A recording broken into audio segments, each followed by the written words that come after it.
Religion, The Real Matrix, the book based on African spirituality and mythology from ancient Kemet or Egypt. Written by author Heru Ifangbemi, the book shows that all Western religions, Judaism, Christianity, and Islam, plagiarize from African spiritual systems to come up with their religions. Buy the book on Amazon. Link is in the description box. Let's go. Promote your brand here at Viral Hip Hop News. Hit me, Sam Ant, at dlsmediainc1@gmail.com.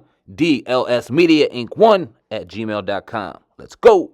Welcome to another episode of the Hip Hop Uncensored Podcast. I'm your brother, God from Hip Hop News Uncensored, and sitting across from me is my co-host. What up, y'all? It's your man, Sam Ant, CEO of Viral Hip Hop News. You're in the building for a very special edition of the Hip Hop Uncensored Podcast. We got a special guest in the building, former Terror Squad member, Charlie Rock LD is on the podcast. What's good with you, family? How you feeling? You already know. I be that OG BX legend, Charlie Rock LD, original Terror Squadian. It's an honor to be on motherfucking Hip Hop News Uncensored, man. You dudes is gangster. Y'all stay in the yard. I had to come here and motherfucking give an interview. You already know. Hey, man, we appreciate that, man. We appreciate you, man. So how you feeling, brother?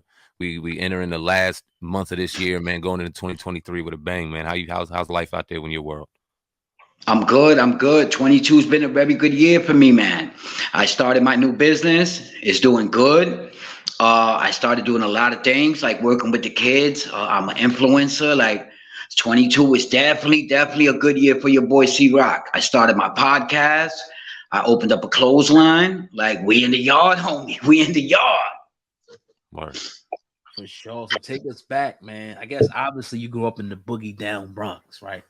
Take us back to that time growing up. And, if it's different now than what it was back then, take us back to the glory days.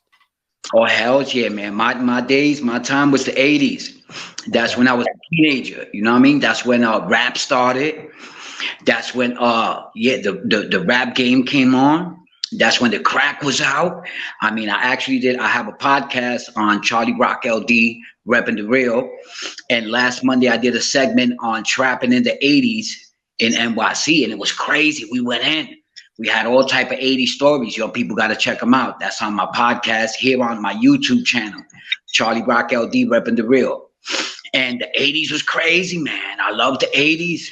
I'm definitely an 80s baby, man.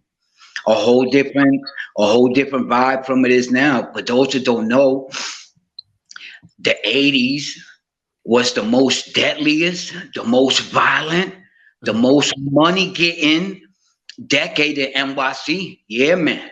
I know the 90s and the 2000s did their thing, but the 80s was something extra special, man. Dope. So when did you get introduced to hip hop? Obviously, that started making its way through New York, like better than crack and better than anything else that was negative in the culture. It was hip hop that was really bringing it out of the gutter. So when did you first get introduced to hip hop? I mean, I really wasn't even aware that I was actually being part of history, man. I mean, I remember the times where the dudes who bring the speakers out into the park and they'll throw a jam. That's what they used to call it, the jam. They used to steal the electricity from the light posts and run the crazy long electricity cord. Yeah. Dudes used to bring out the equipment, the DJ equipment, and right there in the park, man, and just start jamming. And then the MCs who come in, then we'll call them MCs, not rappers. And it was a beautiful thing, man. I witnessed all of that. I was definitely a witness to all of that, to the breakdancing with crews like Rocksteady and Crazy Legs, with the graffiti. The graffiti was crazy big. You know, I remember going a few times to the train yard with your boy Joey Krills because he used to tag up crack. So I used to go hold him down in the train yards while he used to do his thing on the train. But yeah, experience hip hop was, I'm honored that I was able to be part of history, man. I just had no idea back then what this shit was going to blow up to, man. Here we are 50 years later, and hip-hop is bigger and stronger than ever. Indeed. For sure. So talk to us about, when you first did you meet Big Pun, like Terror Squad. Talk about your time meeting up with Terror Squad or however that got started. Well, what happened was we had the original Terror Squad. This is way before the rapping and all that. We had the original members. Okay. Again, this was years and years before anybody started rapping. So we was in Forest Projects, which is on Trinity Avenue. It used to be me, Fat Joe, Tom Montana, and like 50 other dudes. And we was youngins, we was teenagers. Before the drug game, before the bodies dropping and all the extracurricular activities, we was just a bunch of young Puerto Ricans. Back then, Forest Projects is mad deep. They got like maybe 6, 7, 8 projects on one block, so they mad deep. And the majority of them was black. And everybody back then was on some God body shit. So they used to call Forest Projects Godsville. So the little Puerto Rican crew that was there was like 40, 50 of us. We used to band together, you know what I mean? And we used to stick together and hang with each other, hold each other down. And that's where the name Terror Squad came about. There's a lot of original members. A lot of them are dead now. You know what I mean? There's really not too many of us left. So naturally, once Joe started rapping and everything and all that, that's the name that he blessed his rap crew with. As far as Pun, Cuban, Remy, and all of them, we got love for them, but they definitely wasn't an original. They came on into the rap scene. When did you start getting into rhyming? Where did I start at what? Getting into rhyming, getting into hip hop. I was never a rapper. I was never really a rapper. I mean, a few years ago, I attempted to open Underboss Records, and I made a few songs or whatever, but I'm definitely not a rapper. You know what I mean? I'm an OG. Charlie Rock is known in the hood as a legend for the crazy extracurricular activities I was into. At the age of 18, I got snatched up for 2 bodies, and I copped out to 20 years for not ratting on my homies, and a lot of people know me from putting in that work. I used to have mad blocks locked down. I went from they used to call us stick-up kids. Yeah. So they used to call, every block had their own little stick-up kids, you know what I mean? So at the age of 13, I was already a stick-up kid. We used to stick people up for sheepskins and bombers. You two is too young for that shit. Y'all don't remember the sheepskins and the bombers. I used to run up on dudes in clubs and parties, on the bus stop, in the school cafeteria, pull out on dudes and make them run their sheepskins and their bombers. And if your Adidas was fly, you was coming up out of those too, you know what I mean?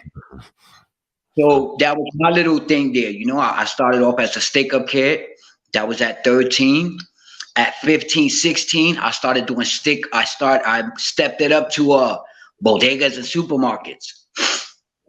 Fat Joe just pulled out a book called Book of Jose. Mm-hmm. And he talks about me, how I showed him the game. You know what I mean? How I was there 100 times for him. He got all types of stories. He calls me C. He don't call me Charlie Rock LD. The nigga's crazy.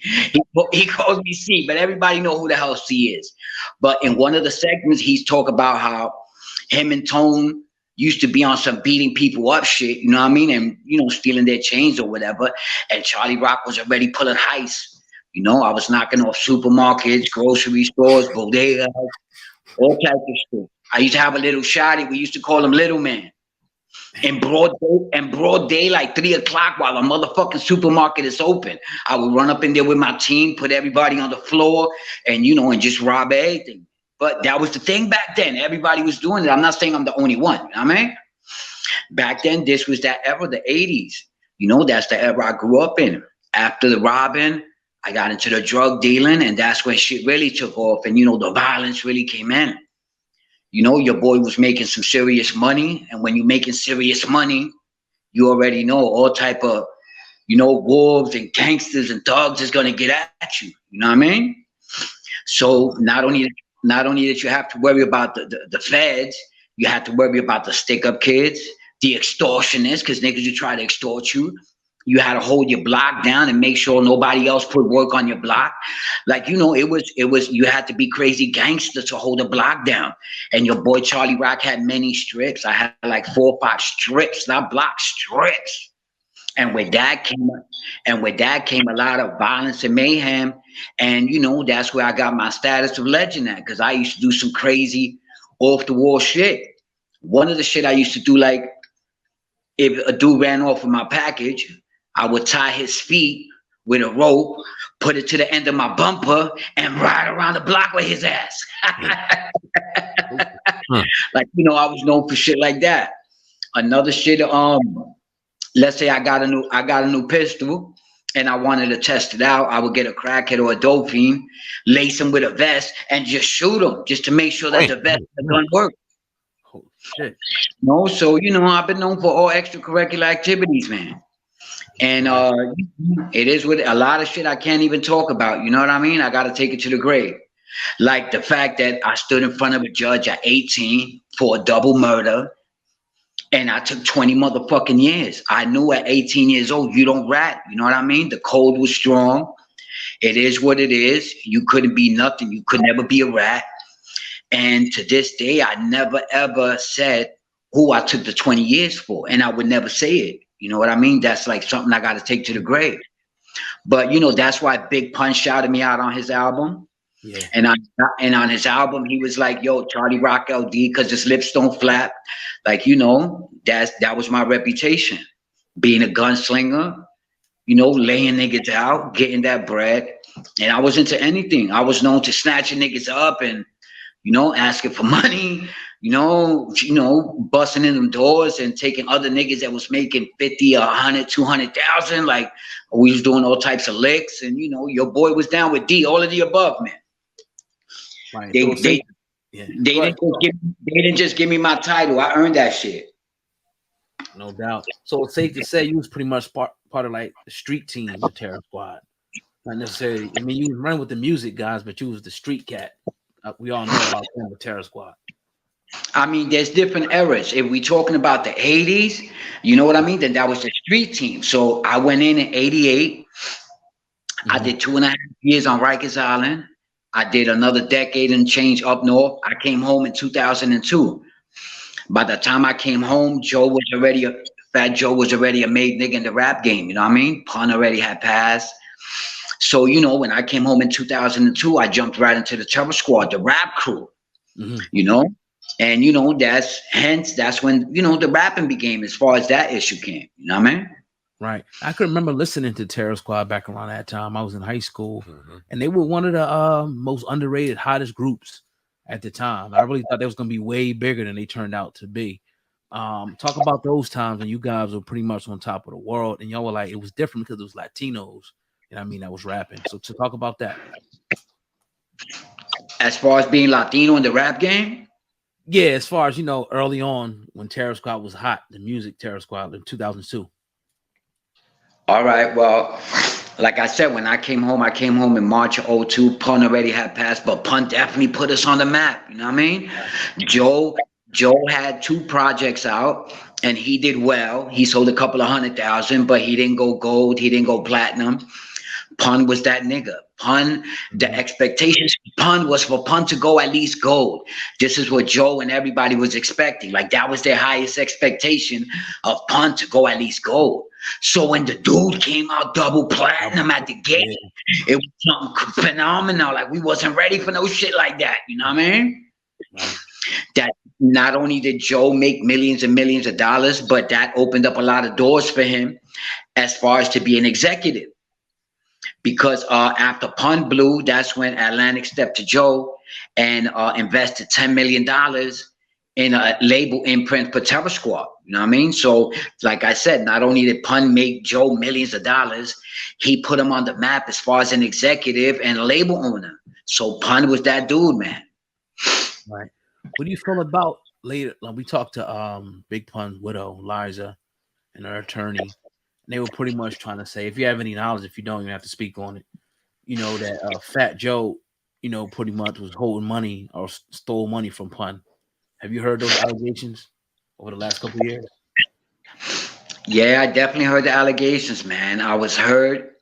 Right. I was disgusted. Like, I actually heard on the radio, Joe and me already had a fallout. When I heard him on the radio, Hot 97, Liza was on there talking about that she was in a shelter and Joe hasn't given her money in over 10 years. And this dude, Joe, man, I can't believe the shit he did. He actually went on the radio, spoke, I believe it was with Funk Flex or Angie or one of them niggas, and straight told Liza live on the radio, Ma, what you need to do is find a job. Like, how you gonna tell Pun's wife some shit like that? This nigga's crazy, man. I don't even like to talk about that, man. It's just totally disgusting. You know what I mean? that, you know, you would call each other twins, and you know, the dude did phenomenal things for you, and he passed, and you're not gonna take care of his family. Like, fuck the business side, my man. You know what I mean? On some moral shit, you're supposed to take care of that family. That's the way I look at it. You know what I mean? So I definitely didn't agree with what Joe was doing. Definitely not.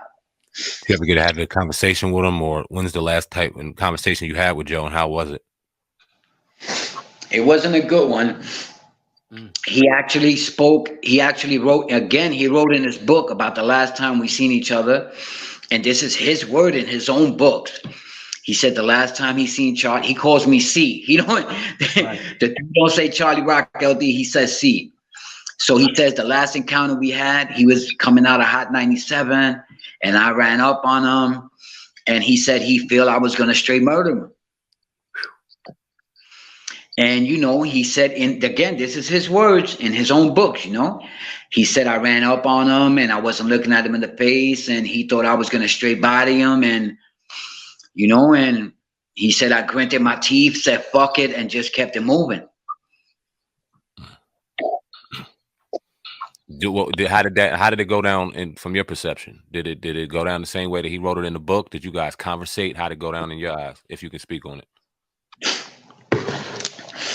I would say that's about 90% true what he said. Okay. Say no more. What a lot of dudes don't know is that I came home in 02. In 04, I caught a violation, a parole violation. So I went back up top. That's when the 50 Cent, when the G Unit Terror Squad beef was going on. Mm-hmm. So we was in the yard, and some fucking the program came on, and Joe started talking shit about 50. 50 started talking shit about Joe. I was coming home in 4 months, and dudes were straight talking garbage about Joe. At the time, that was my brother. I loved him. Being the dude that I am, no way am I didn't look at him as a rapper. I looked at him like, this is my brother. I love him. And ain't no way nobody gonna disrespect him in my presence. You know what I mean? Mm-hmm. So I got emotional, you know what I mean? I pulled out an ice pick, stabbed one of them in the neck, and we had the crazy, you know, 300 Spartan episode, and I wound up getting stabbed in the eye, you know what I mean? And I'm blind in my eye, for those that don't know, over defending Fat Joe's honor. That's how that went down. Did he ever know about that story, Fat Joe? Of course he does. Wow. So I come home 4 months later, like I told you, and he tells me, yo, Charlie, you know, we can't be, I can't fuck with you until you home for a minute and I see you doing the right thing and you're not acting up and all that. And I'm like, yo, my brother, I just finished losing an eye for you. And you telling me we can't be cool until you think that, until you feel that I'm I, like, who the fuck is you, homie? You know, and that's what he used to do. He, you know, he's famous, he's rich, and he got accustomed to everybody kissing his ass, and I wasn't that dude. I would speak to him the same way I always spoke to him. Again, out of respect, I wouldn't disrespect him or talk down to him or nothing. I would talk to him like my brother, like I would always talk to him. Like I'll talk to you on the phone, on the visit, like Charlie Rock is Charlie Rock wherever I go. You know what I mean? So I guess he just got accustomed to everybody, you know, kissing his ass and bowing down, and Charlie wasn't going for it. So when he hit me with the, yo, I know you lost the eye, I thank you for banging out for me, but it is what it is, and I didn't go for it. I basically told him, fuck you, eat a dick, I'm out of here. You're not going to treat me like you do to this niggas. He did that to a few of the dudes. He did it to Raul. He did it to another Terror Squad member named Fat Ant, and like 3 or 4 other dudes. If he would get upset with you or you would do something he didn't approve, he would isolate you for a year. Look at the type of shit this dude was on. He would isolate you for a year, a couple of months or whatever, and, you know, no contact, no nothing. Then he'll come back, play the hero, give you a couple of dollars and come back. You know what I mean? Like, that's not the way you treat your crew, man. When you're a leader, you don't treat your crew like that, because what they do is that they hate you. When you're a leader, you're supposed to have dudes love you. You know what I mean? Not hate you. Like, how you gonna treat somebody that you grew up with like that? And, you know, unfortunately, that's the shit he was on. I wasn't going for it. And, you know, that's where our fallout came in. I went on the K-Space show. I aired them out. I even made a couple of diss songs that you can hear on my page, Charlie Rock LD repping the real on my playlist. I made a couple of diss songs, got at him and everything. I thought if I rap it to him, he might understand the nigga better. So I'm gonna get on some conspiracy type shit right now. I'm gonna ask you this because we hear everything that goes on in Hollywood and the music industry, people taking oaths and all this shit. And you knew Joe before Joe got famous. And I'm not saying anything about Joe being in any type of secret society, any wild shit, but knowing what we know and knowing your brother beforehand and after the fame, in your estimation, do you think it is something deeper to this music industry shit that does kind of change people in a way that makes them not visible to the real ones that came to him before? Of course. Say no more. Of course. You have to be blind not to see it. Dudes cross over to the dark side. It is what it is. And I believe that's what Joe did. Joe crossed over to the dark side. All of a sudden, for the last 3-4 years, Fat Joe is everywhere. He don't even got an album out, but he's all everywhere. Hosting BET, doing this. The nigga's name is Joper now. It ain't hard to tell what happened. You know what I mean? Like, people cross over to the dark side and, as they say, they sell their souls for the riches and the fame. You know what I mean? Yeah, man. And I think fuck the deal. On a personal level, I would never do no shit like that because how are you going to trade a few years of living well and having a couple of M's for an eternity of whatever you're gonna go through? Like, that's the crazy fucked up deal.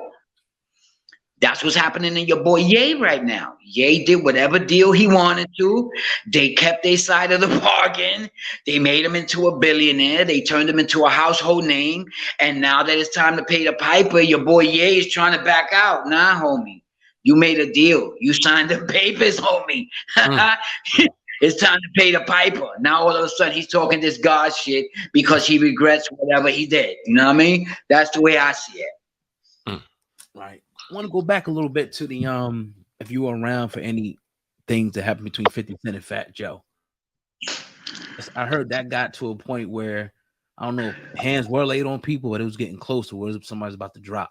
Can you talk about your times with 50 Cent, Terror Squad, and G-Unit beef? Well, that started right before I went in 2004 for the violation. I don't remember them being no clashing, no hands-on, no nothing. I mean, to my understanding, 50 got tight when Joe jumped on that Ja Rule joint with Jadakiss. I got 100 guns, 100 clips, and so I guess that's when 50 took it personal.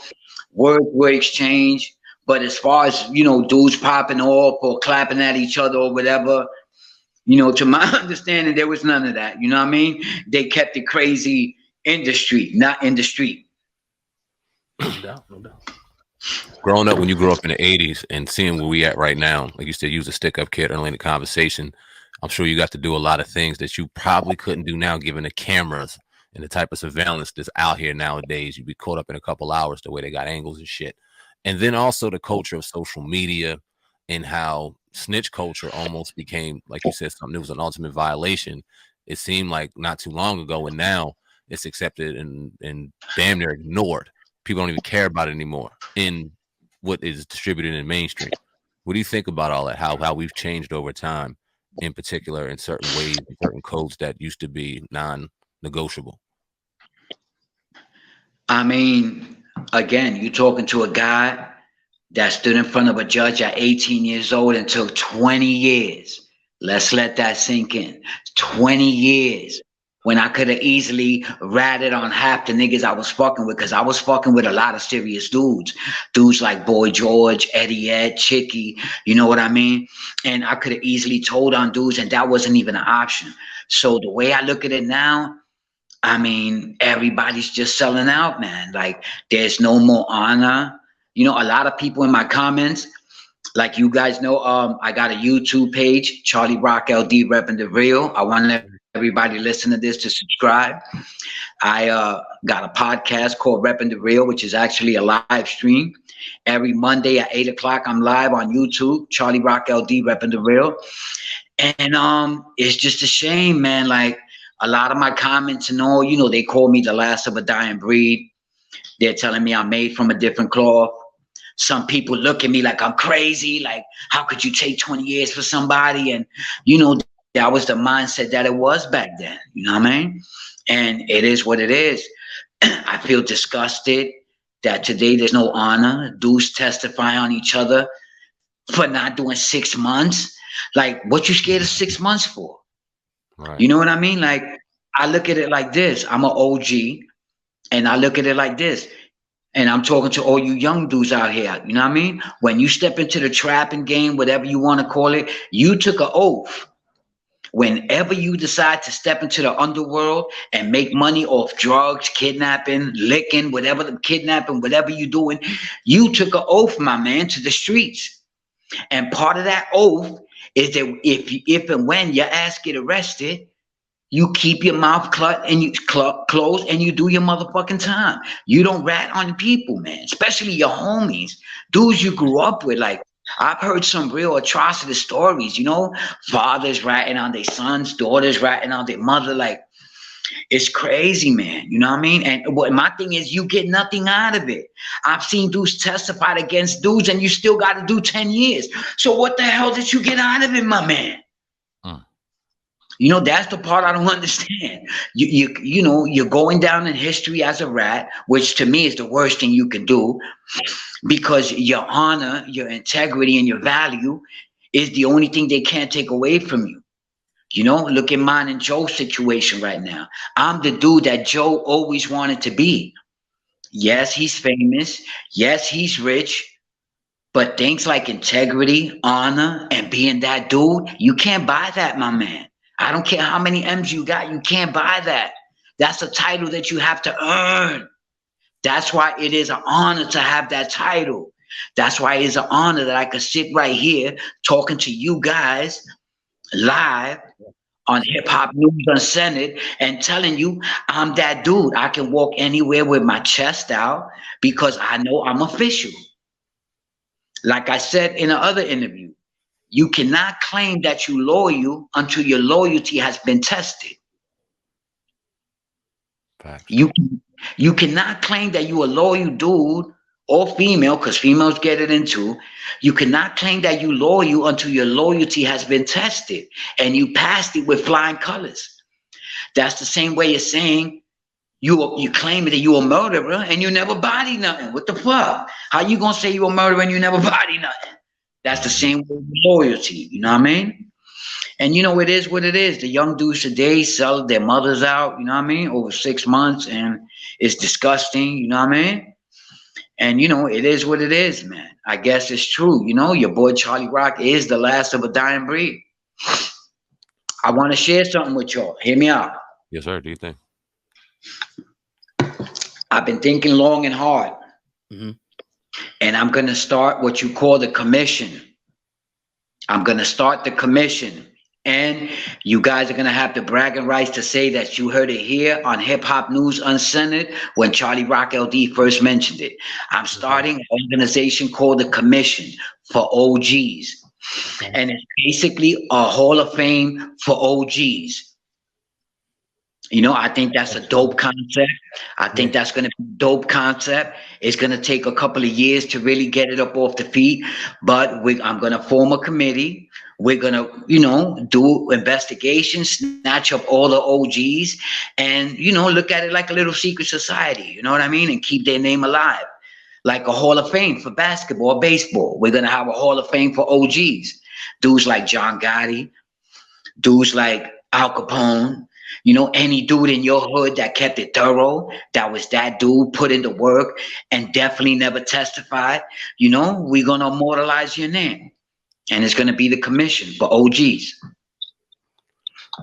Now you've been out here for a long time. You are truly an OG. You're a man that's lived throughout decades, and I'm sure you feel fortunate to even be where you're at right now. Would you say? Absolutely. Would you take anything back? Would you do anything different? Looking at it now from the perspective of an elder man when you were a child. I mean, they say you should never regret nothing that you did because, that's exactly what you wanted to do at that moment in time. Right. It is what it is. I mean, if I could take, and I mean, I've had a very exciting life. Like, in this journey that we call life, everybody lives a different chapter at a different time in their life. So I'm no different from nobody else. I had many chapters in my life. There was a chapter when I was a stick-up kid. There was a chapter when I was a drug dealer, when I was a convict, when I was with Terror Squad, when I was doing this. I had many chapters in my life.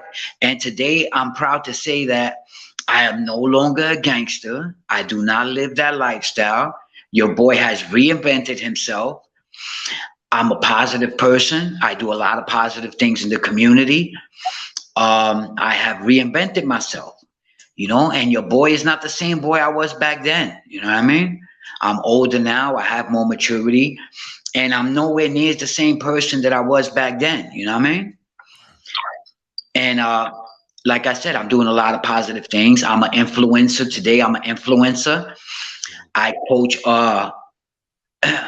people that were formerly incarcerated and their family, and I help them with making the transition from prison to civilian, called the reentry. Also with changing their mindset of being institutionalized, because if you do 15, 20, 10 years, my man, you are institutionalized. And the worst part is you don't even know you're institutionalized. So I actually coach people on this type of shit, man. And I help a lot of people out. I feel very good. I work with the kids. I do a lot of positive shit with the kids. And, I'm definitely a different person. Today, I am a positive pillar in my community, and I feel great, man. They say when you do good things happen. And I look at myself, if I would have to sum up my life in a few sentences, I guess it would be from gangster to prison to pillar in the community. You know what I mean? If I ever wrote a book, that's what the hell I'll name it. From gangster to prison to positive pillar in the community. You know what I mean? And I think that right there sums up my life at this point. Right. We'll go back a little bit, man. As far as you said institutionalized, right? What is that? I know what it means, but talk to people. Like, you come out, like, what type of things, like, what being institutionalized mean to people who wasn't in prison? Tell us what type of stuff you had to kind of you had to break people out of, if you can. All right. Well, being institutionalized means different things, but the institutionalized I'm talking about is spending X amount of time in prison and being accustomed to that jail mentality. Like, I did many, many years in prison, and all of a sudden they released me in one day, and they expected my mindset to go back to a civilian and forget about the 10, 15, 20 years I just did. That's impossible.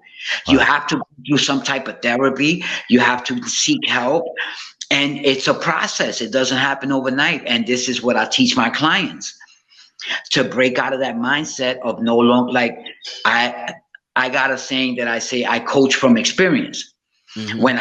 When I came home, this is exactly what I've been through. When I came home, I was dead institutionalized and had no idea that I was institutionalized.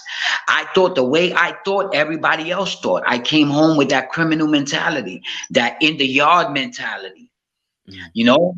One of my nephews changed the TV when I came home, and I was ready to pop his head off. Like, it's real like that. Like, we're not aware of our mindset. Right. That we're fucking institutionalized, man. Right. And our way of thinking is not cool. You cannot live in society with the same mindset that you was living in prison.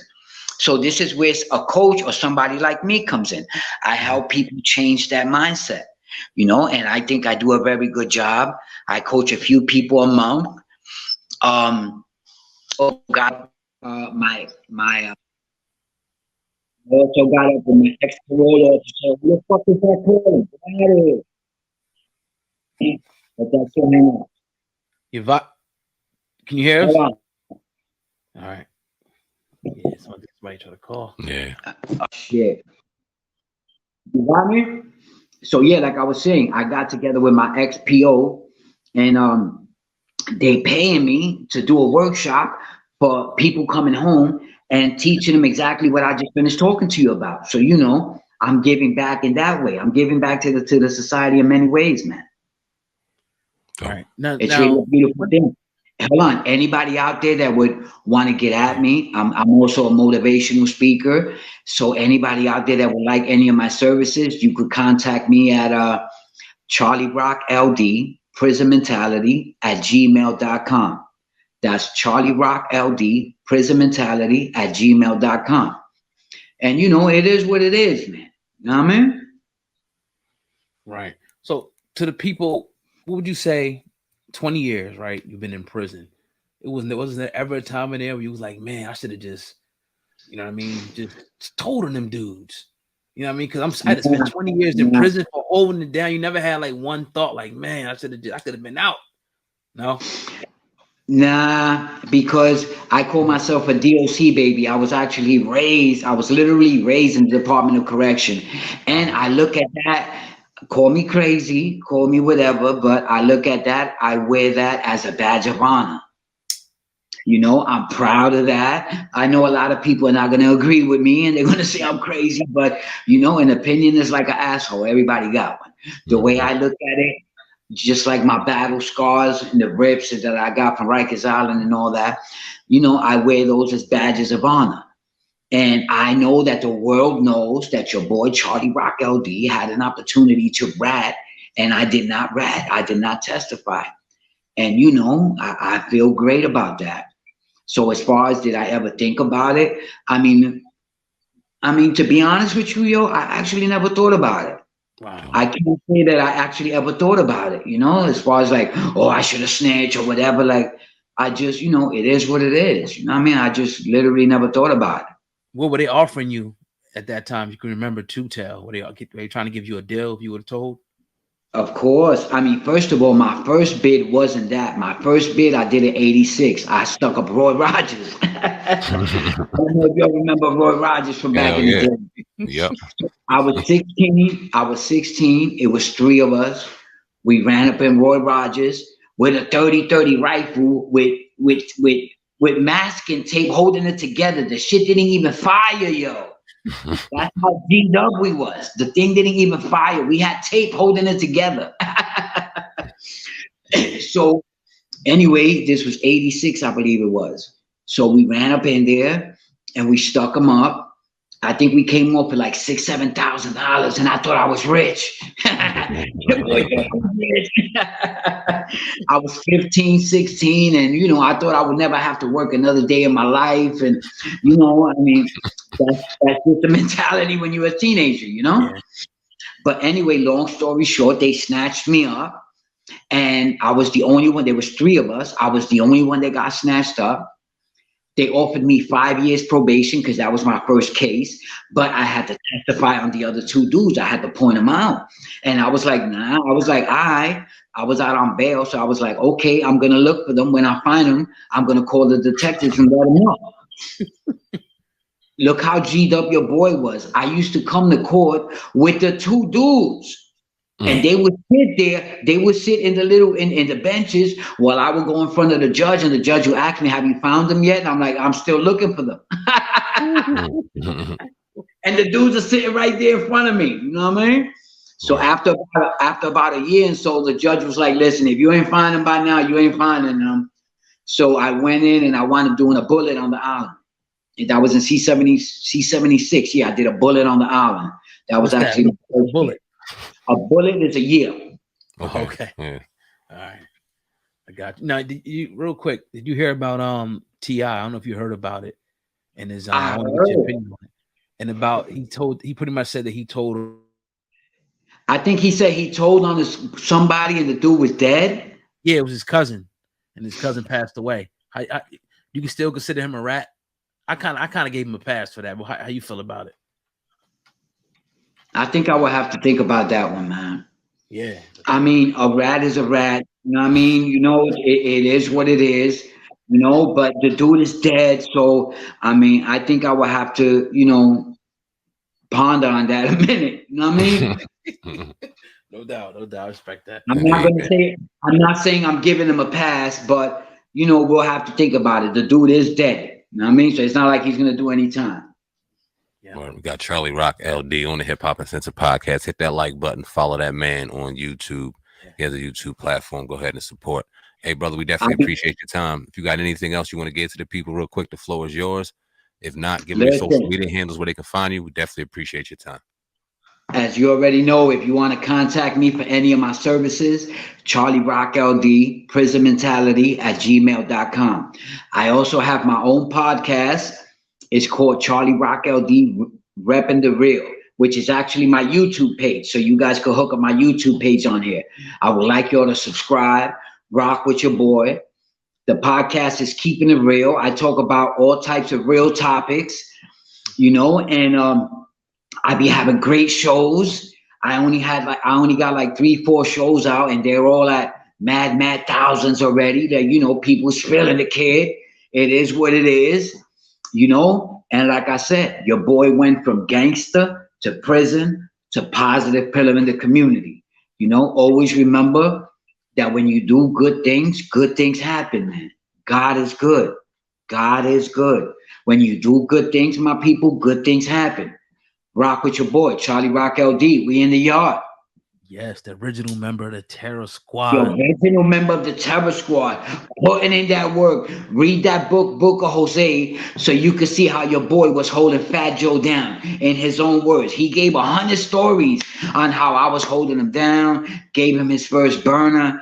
He even spoke about how there was 100 dudes outside his building. And he calls me. I pop up 20 minutes later looking like the Terminator, wearing a trench.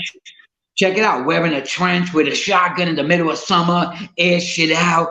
Like, listen to your boy. You know what I mean? Your boy is the truth. Charlie Rock LD, OGBX legend. You already know. Rock with your boy. It was a pleasure. I want to thank you guys for having me on your jump off. And, I hope we can do this again. Make sure y'all put my link on your jump off. You heard? Yes, sir. Got you, bro. Anytime you want to come back. You already know, man. Stay up. Hip Hop News Uncensored. I fucks with y'all. We in the yard. One. Appreciate it.